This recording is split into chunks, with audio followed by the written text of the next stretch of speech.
1944, and on the Eastern Front, Hitler's forces were being pushed back towards the German border.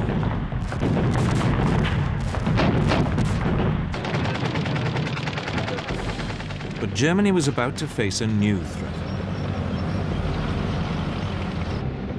In the West, Allied forces had been preparing for months to open a new front in northwest France. Training for it was well underway.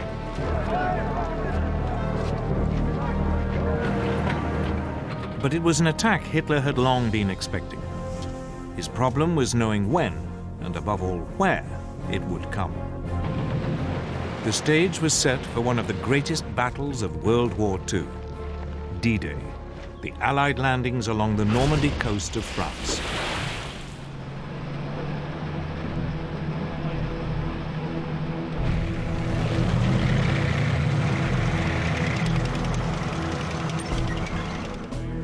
Since the early years of the war, Britain's Prime Minister, Winston Churchill, had always been certain that at some point an Allied invasion of Northern Europe would be necessary. The only questions were when, where, and how. To test the waters, British forces had already mounted a number of practice operations.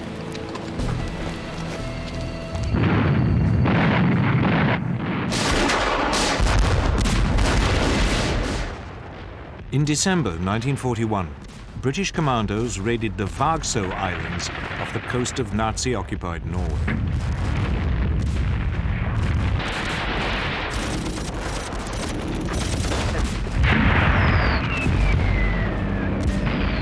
It was an attempt to probe German defenses and tie down Hitler's troops in the north. A fish oil factory and coastal defenses were blown up before the commandos withdrew.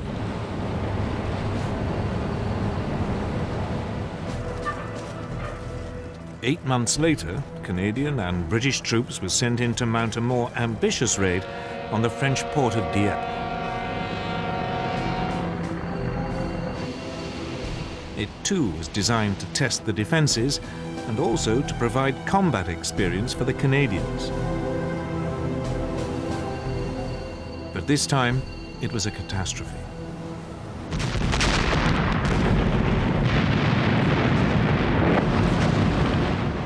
As landing craft approached the main beach, they were met by withering fire.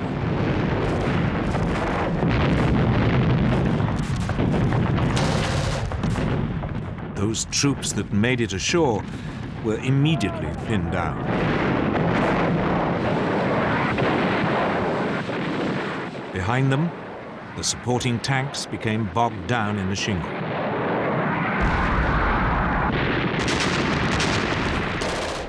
Few managed to scale the sea wall.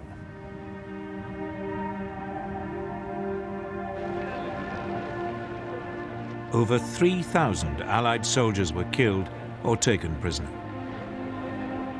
Britain had learnt an important lesson. Never attempt a direct assault on a German-occupied port.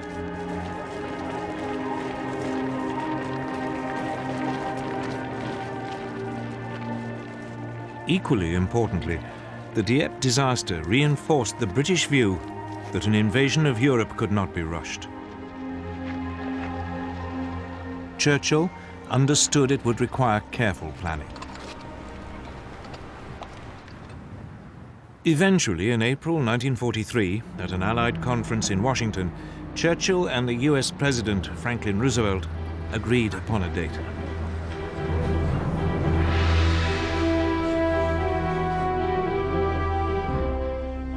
D-Day, or Operation Overlord as the seaborne invasion of France was formally called, would take place in the summer of 1944. But by now, the Germans were preparing for it in earnest. Since the winter of 1941, they had been building an Atlantic wall. It was a massive series of fortifications running along the European coast from Denmark to the Spanish border. gun emplacements had been constructed at likely landing sites. Beaches had been mined and covered in barbed wire. Obstacles had been placed in strategic places to block landing craft. Hitler had boasted, "I am the greatest builder of fortifications of all time."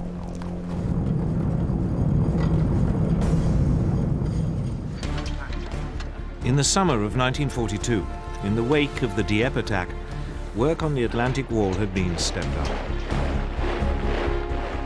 Hitler had also ordered an increase in troop numbers in the region. The German overall commander in the west, Field Marshal Gerd von Rundstedt, had been given 15 further divisions.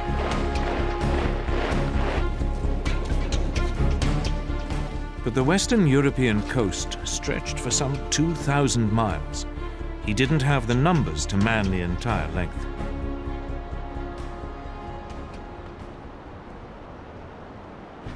Von Rundstedt faced a difficult decision.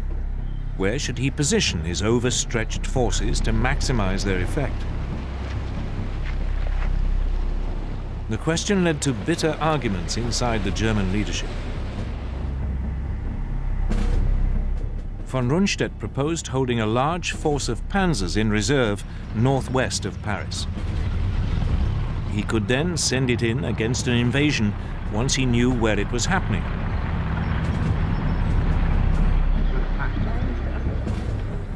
But the hugely respected Field Marshal Erwin Rommel, commander of the troops covering the sector from Holland along the French coast to the Loire, had a different view.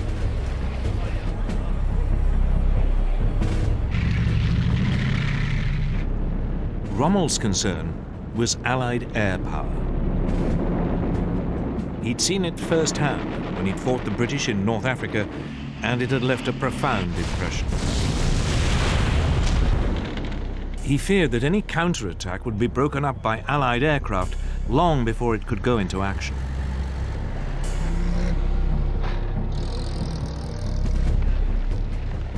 Rommel had also inspected Hitler's Atlantic Wall and found much of it wanting. It had forced him to the conclusion that the best place to position the panzers was as close as possible to the most likely landing sites. That way, an invasion could be immediately pushed back before it got a foothold. Hitler compromised. Rundstedt was given a small force he could hold in reserve, though Hitler himself would have the final say as to when it could be used.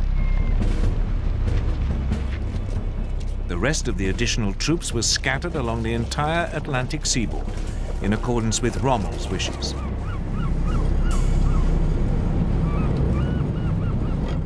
It would turn out to be the worst of all the solutions.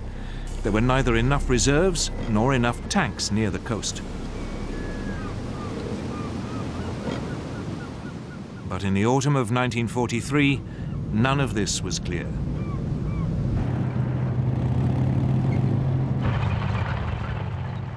In Britain, the Allied planners were also grappling with the problem of location.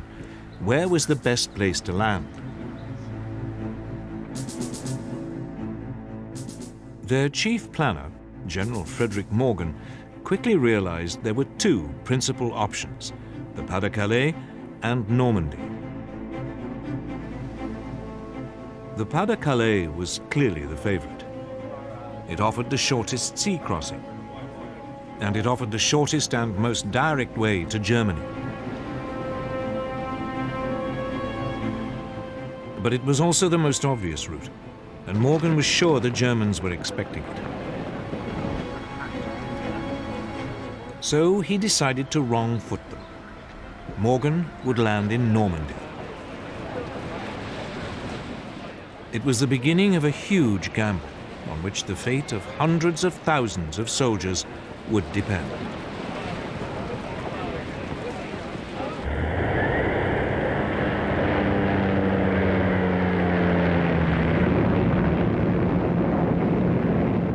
In the autumn of 1943, Allied photo reconnaissance aircraft swept over the beaches of northern France.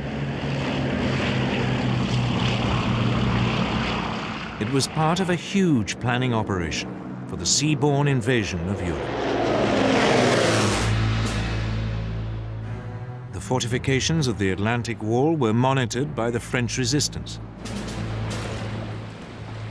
Men crept ashore to collect sand samples to test whether armored vehicles could be landed.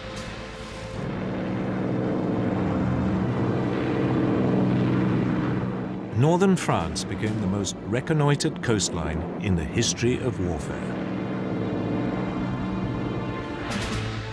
It soon became clear any landing would need some kind of port facilities.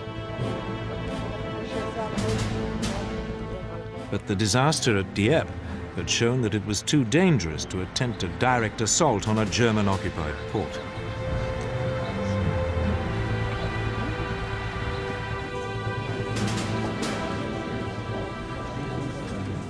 Britain's planners were forced to come up with an ingenious alternative.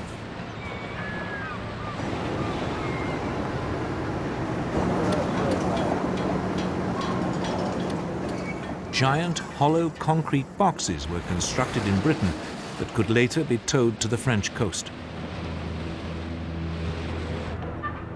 There they would be sunk to form an artificial harbour. They were known by their code name, mulberries.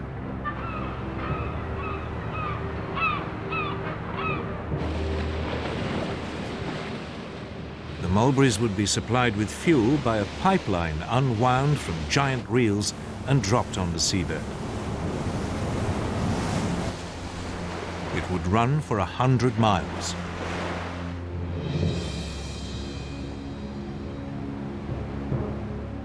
The pumping station on the Isle of Wight was disguised as an ice cream parlour. But the raid on Dieppe had also revealed a second problem: how to get the first wave of troops off the beaches and through the German fortifications. The man told to solve that question was General Percy Hobart, one of the pioneers of armoured warfare. Hobart came up with a series of ingenious devices. The troops called them the funnies.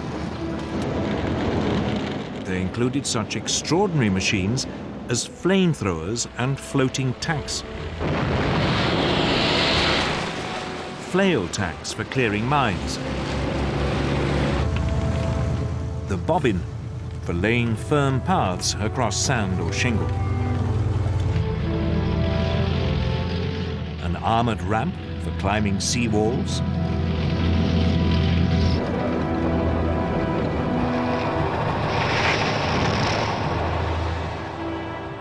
The fascine carrier for tackling ditches.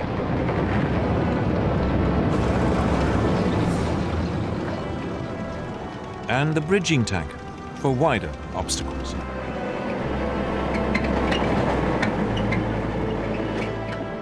That left just one problem: how to stop the Germans rushing in overwhelming reinforcements before the Allies had established a foothold.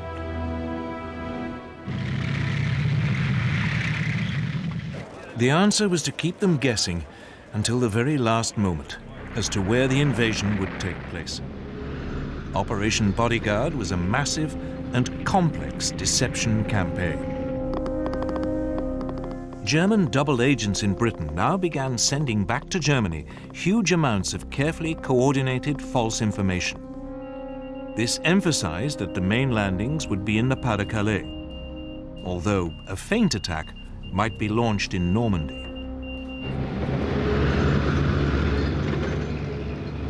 To muddy the waters still further, the Allied military created a fictitious army unit, the so-called 1st US Army Group, or FUSAG.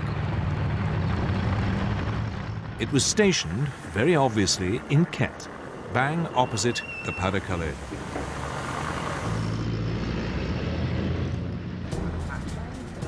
The man in charge of it was the pistol-toting US General George Patton, who'd been removed from action in Sicily after slapping shell-shocked soldiers.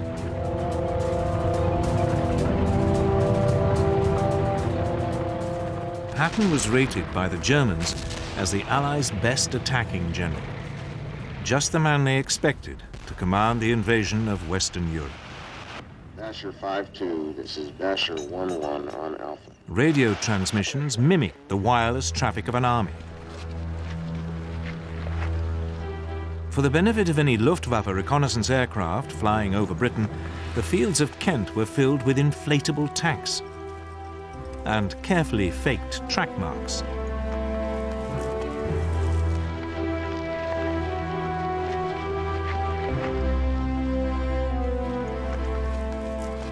There were dummy aircraft made of wood and canvas. Harbours along the Kent coast were filled with dummy landing craft.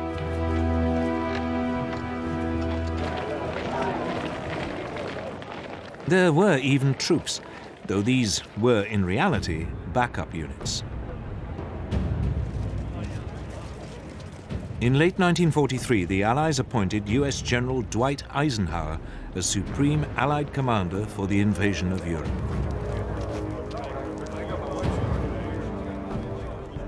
British General Bernard Montgomery would be in overall command of the initial assault troops. D-Day was fixed for June the 5th, 1944.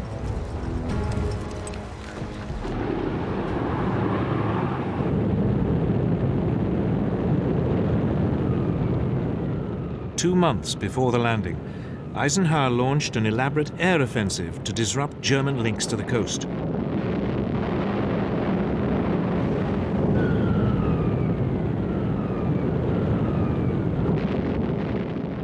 Once again, it was carefully planned to give the impression the Allies' target was the Pas-de-Calais region.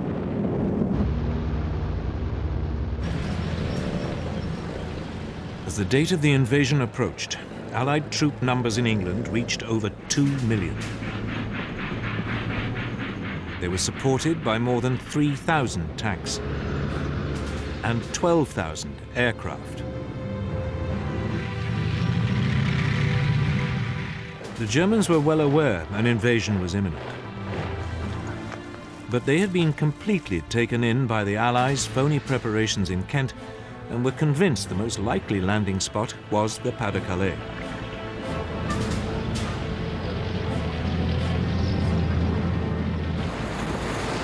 Everything seemed to be going the Allies' way. The troops were briefed. Then the weather turned against them. Rain lashed down, visibility was poor, and the channel was stormy.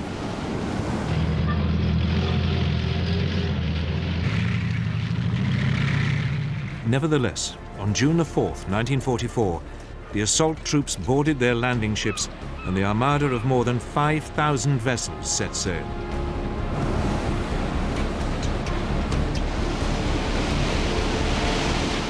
But the rain continued to lash down, and later that day the invasion had to be postponed. The ships returned to port, and the assault troops faced a nerve-shredding wait.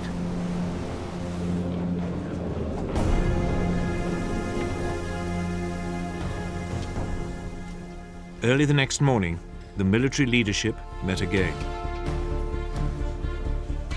The naval commanders were keen to go ahead. But the air chiefs were doubtful. They worried the visibility would still be too poor to provide effective air support. After a long silence, Eisenhower looked up. "Let's go," he said.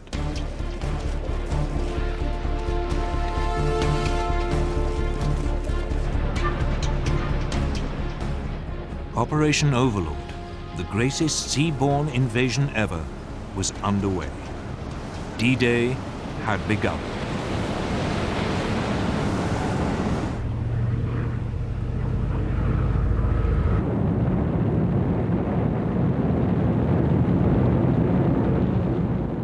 1:15 in the morning of June the 6th, 1944, British aircraft towing gliders arrived over the coast of northern France. Then the gliders were released and plunged down to capture vital bridges over the Caen Canal in eastern Normandy. The Allies had launched their great gamble to invade Hitler's empire in Western Europe.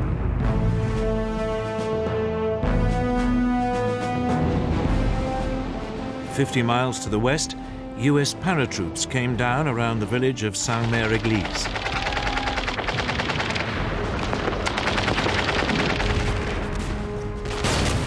There was a fierce firefight.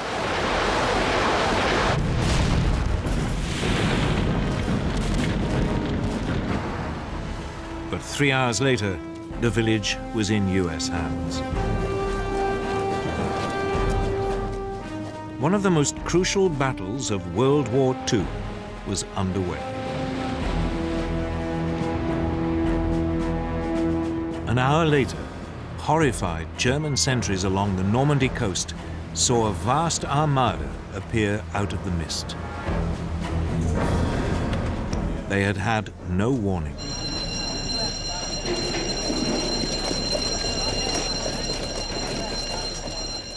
The Allied fleet had sailed under cover of darkness. Moreover, Allied countermeasures had confused the German radar into believing the main weight of the attack was approaching the French coast further east at the Pas-de-Calais.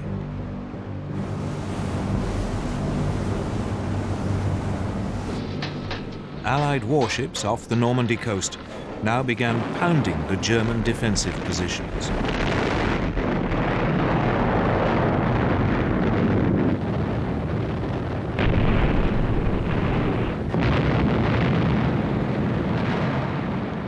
Wave after wave of aircraft swept overhead.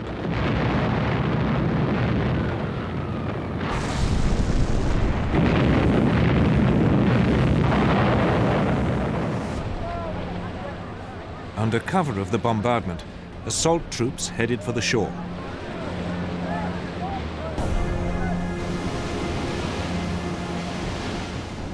But as they closed in, German artillery and machine guns opened fire.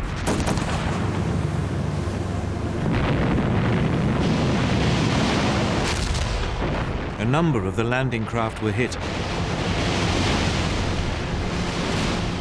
Others fell foul of underwater obstructions. But at 6:30 in the morning, the first waves of troops hit the beaches.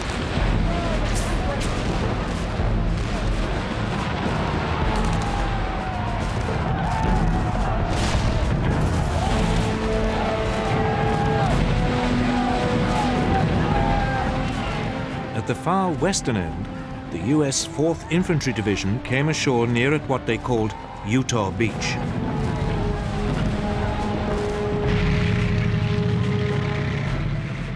Within 2 hours, it was linking up with the US paratroopers who'd landed at Saint-Mère-Église.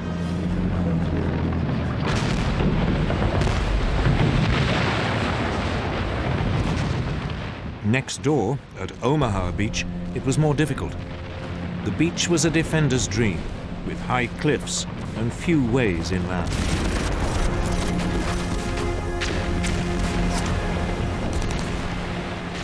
As the US 1st Infantry Division waded ashore, they were mown down by German machine guns.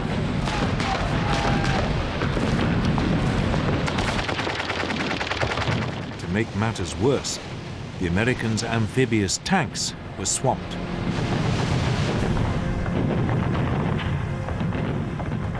The troops were trapped on the beach. Disaster was looming.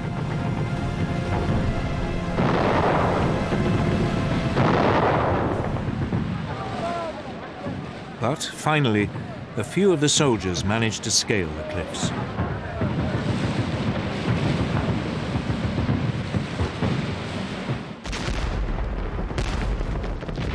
Against all the odds, the Americans hung on to the beachhead.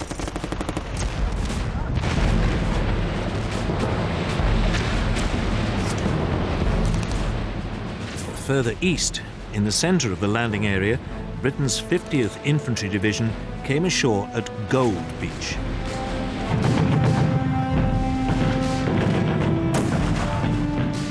They too met savage fire.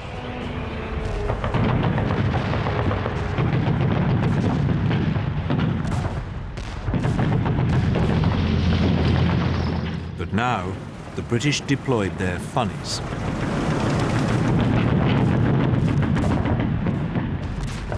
The troops were soon moving inland. At the adjoining landing spot, Juno Beach, the Canadian 3rd Infantry Division faced a similar situation.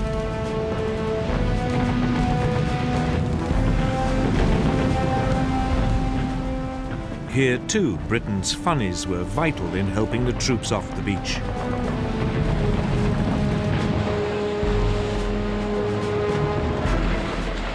Finally, on the far left flank, at Sword Beach, the British 3rd Infantry Division met only patchy resistance.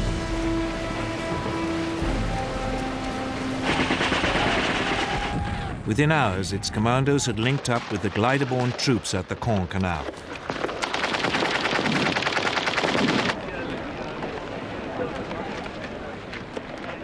By early afternoon, the Allies had successfully established all of the beachheads.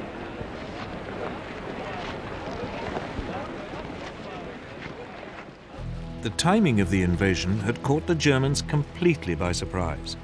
They'd expected the Allies to wait until the weather had cleared. Rommel, the operational German commander for the whole of the northwest French coast, had taken the opportunity of bad weather to visit his family in Germany.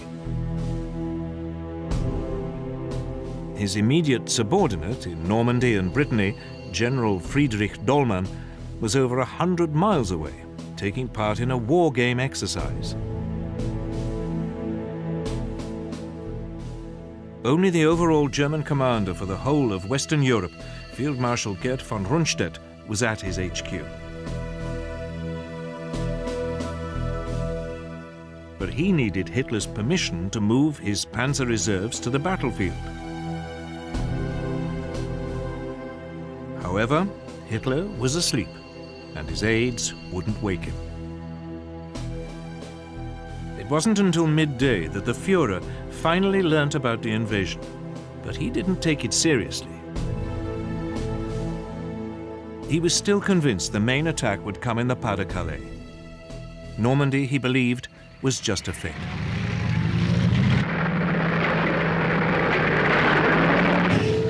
Finally, in the late afternoon, when the scale of the invasion was becoming all too clear, Hitler unleashed his reserves.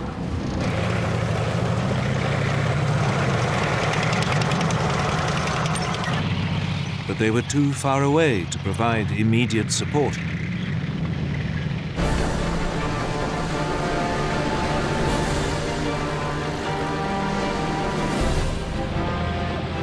Despite stubborn German resistance, the beachheads around Utah, Gold and Juno and Sword were secure. Only at Omaha was the situation more precarious.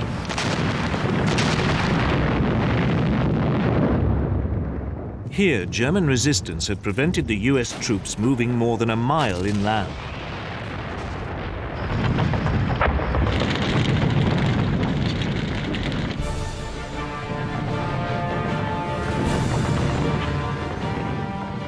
By nightfall on June the 6th, over 100,000 Allied troops had been landed in Normandy.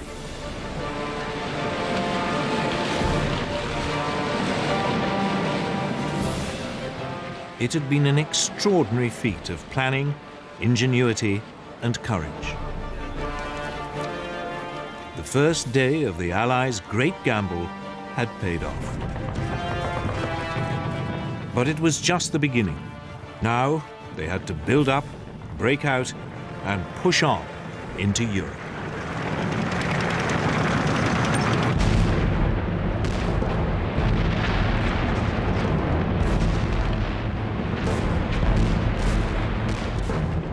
As the second day dawned on the greatest seaborne invasion ever attempted, thousands of Allied troops had broken out of their beachheads and were moving inland.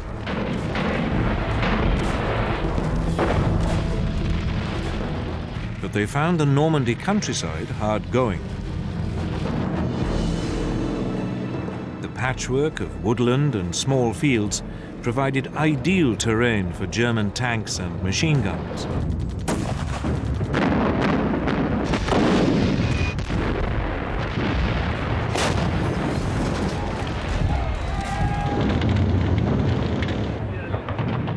The Allies suffered heavy casualties.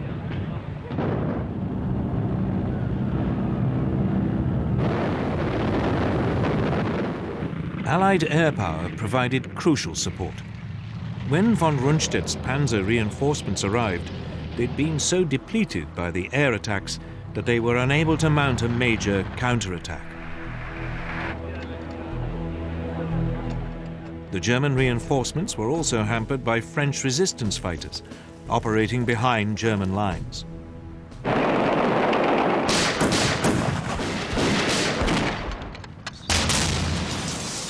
They ambushed troop convoys and blew up bridges. As a result, the Das Reich SS Panzer Division took over 2 weeks to make a journey which should have lasted a mere 3 days. Its troops took out their fury on the French civilian population.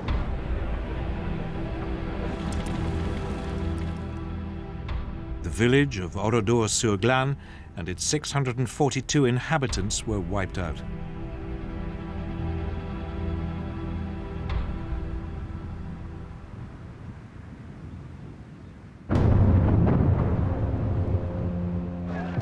After 4 days of fighting, all the Allied beachheads were finally able to link up.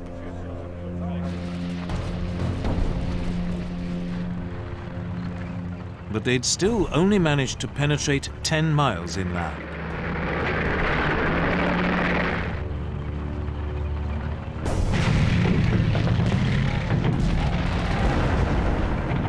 Eventually, 6 days after the landing, the British commander, General Montgomery, launched a major assault on the strategically important town of Caen.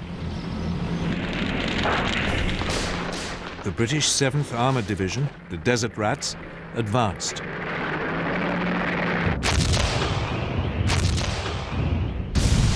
But its spearhead ran into 4 German Tiger tanks.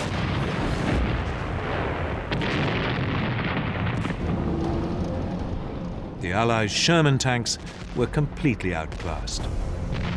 Their guns were outranged and their shells unable to penetrate the German armor. They were particularly vulnerable because many ran on petrol fuel and were liable to burst into flames when hit. The Germans nicknamed the Sherman the Ronson, after the cigarette lighter, or more macabrely, the Tommy Cooker. In less than 5 minutes, more than 10 British tanks were destroyed. The attack on Caen stalled.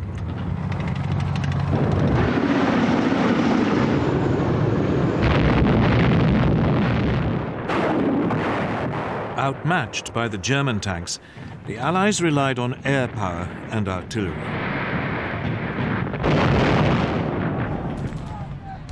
But it wasn't enough. The Desert Rats retreated. Caen remained in German hands.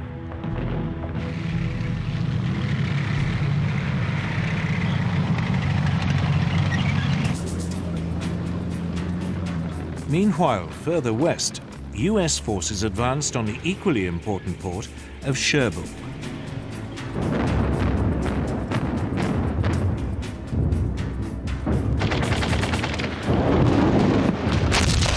It would take them nearly 10 days to get close to it.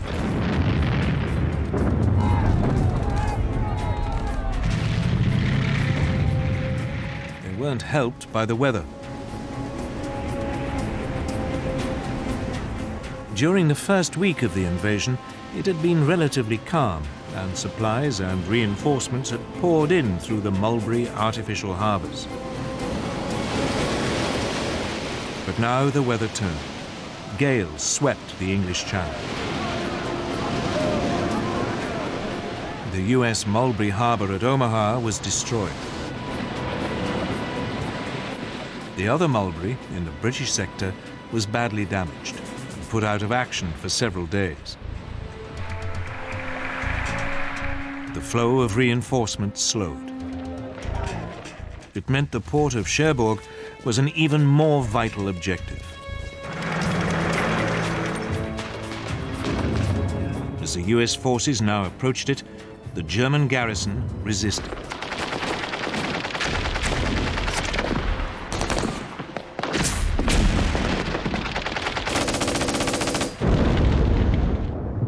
There was fierce house-to-house fighting.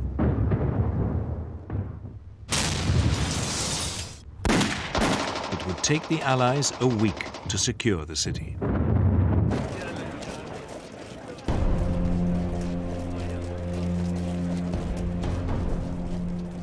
But the port had been trashed by the fleeing Germans.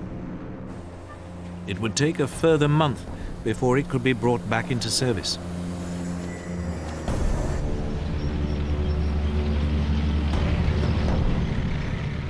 Meanwhile, Montgomery launched another assault on Caen.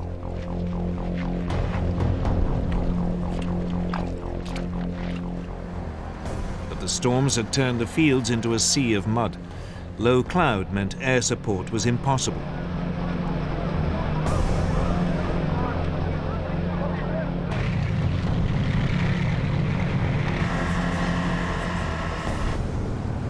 To make matters worse, the newly arrived elite German 2nd SS Panzer Corps was thrown into the defense of the city.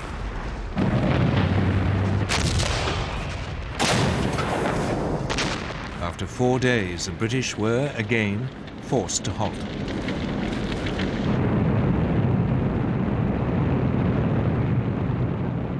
Then, as the clouds cleared, nearly 500 Allied bombers devastated Caen.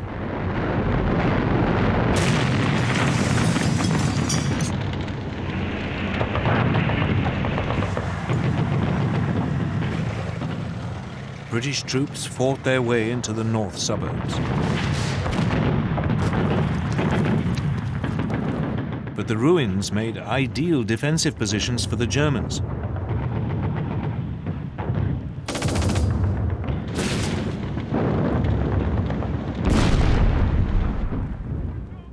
Allied casualties mounted.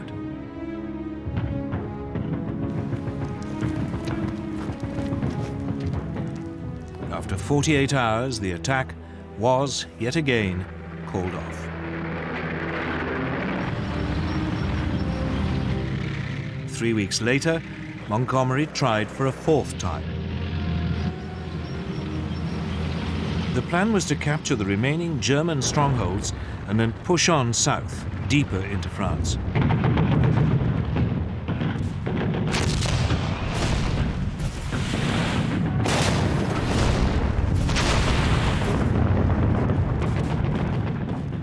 After 2 more days of fighting, the city was finally won. The way now seemed open for the British tanks to move south, deeper into France.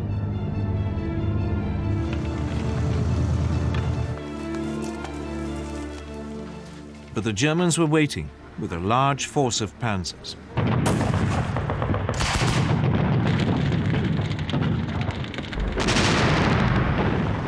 The British advance stopped again.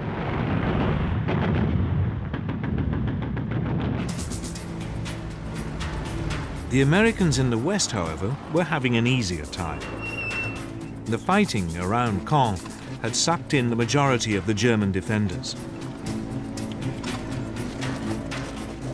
As the American forces prepared to thrust further into France, they faced only scattered opposition. The scene was set for the Allied forces to break out at last.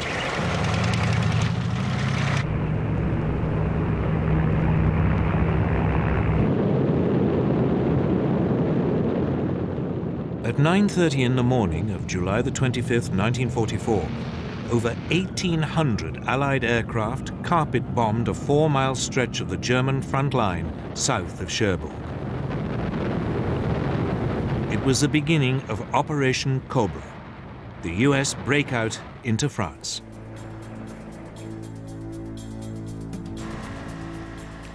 The German defenders were stunned by the size of the assault.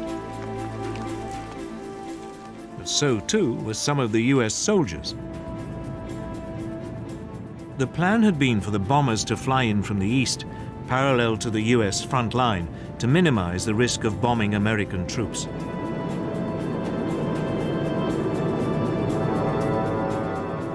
But most of the aircraft came in over the top of the US lines. Bombs fell short. Over 100 US troops were hit and killed.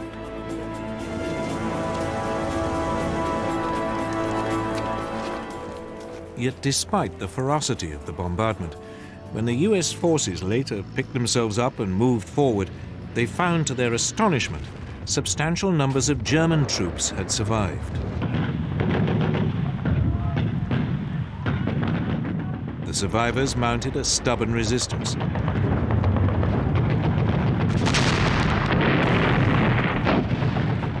As fighting raged, it looked as though the Americans would fail to break through the German lines.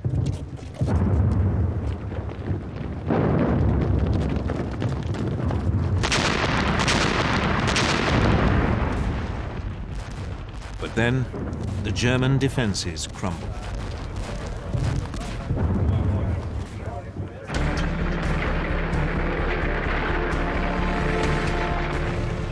The next morning, US tanks broke through and moved forward into open country. There was now almost no German resistance left, and the Americans quickly pushed deeper into France. The hill town of Coutances fell. Then the crossroads town of Avranches. As the Allies pressed forward, they were helped by change and confusion in the German high command. At the beginning of July, 3 weeks after the D-Day landings, Hitler dismissed the German commander-in-chief, Field Marshal Gerd von Rundstedt, for defeatism. Von Rundstedt had made little attempt to hide his belief that Germany faced an unwinnable struggle.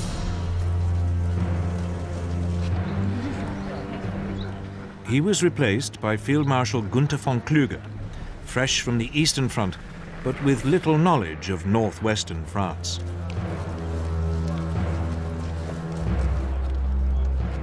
Two weeks later, Rommel, the second most senior German officer on the front, was severely injured when his staff car was strafed by a British fighter.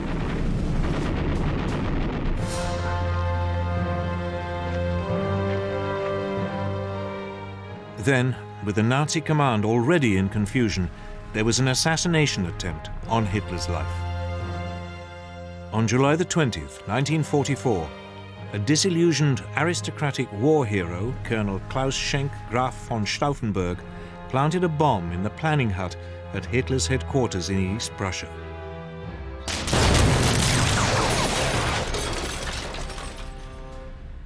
Four officers were killed. But Hitler was sheltered by a heavy, solid oak conference table and escaped with only minor injuries. The plot was swiftly and brutally put down. Von Stauffenberg was shot and his principal collaborators put on trial. They would later be hanged.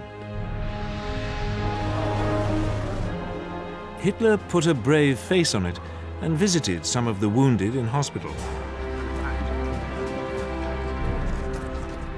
But it hardened still further his distrust of his senior officers. He would, despite his many earlier misjudgments, demand even greater control over events on the battlefield.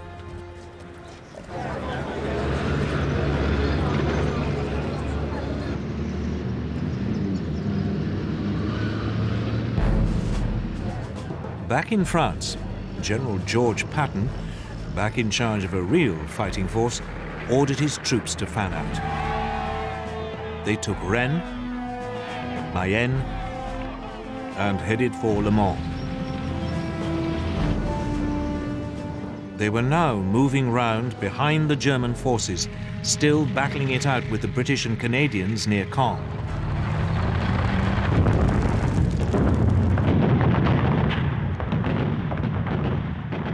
With the Americans to their south and the British to their north, it seemed the German forces in Normandy would be surrounded.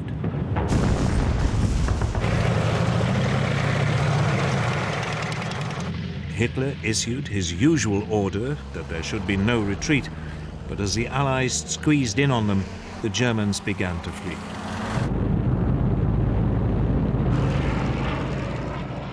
They were remorselessly harried by Allied aircraft and artillery.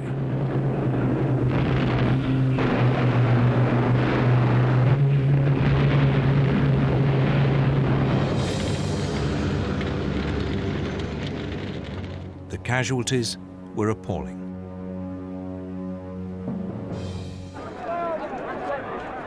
Finally, on August the 20th, 1944, the Allied forces moving in from both the north and south met up.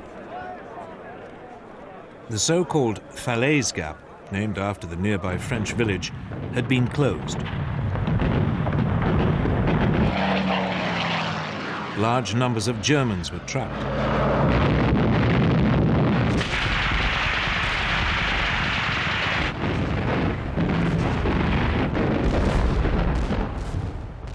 Over 10,000 more Germans, caught in the Allied pincer, died.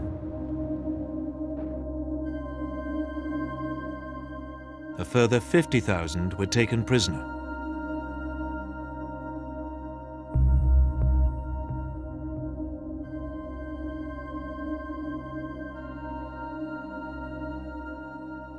The German army in Western Europe was in chaos.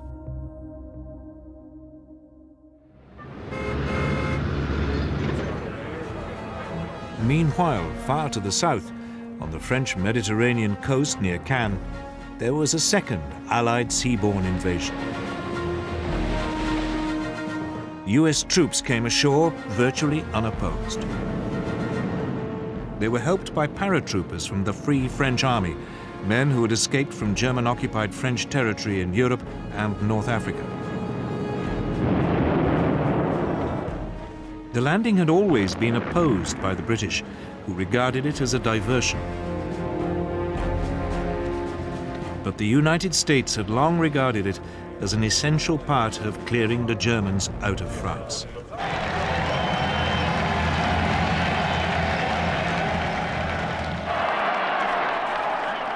The troops were greeted by an ecstatic civilian population.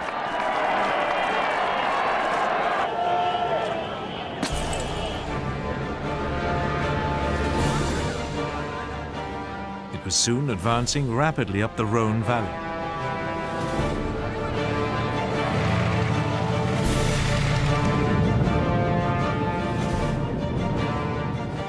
Lyon was liberated on September the 3rd, 1944.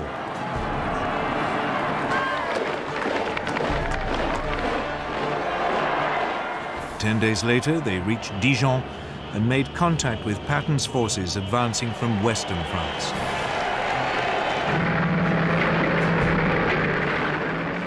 German units stationed across the region fled.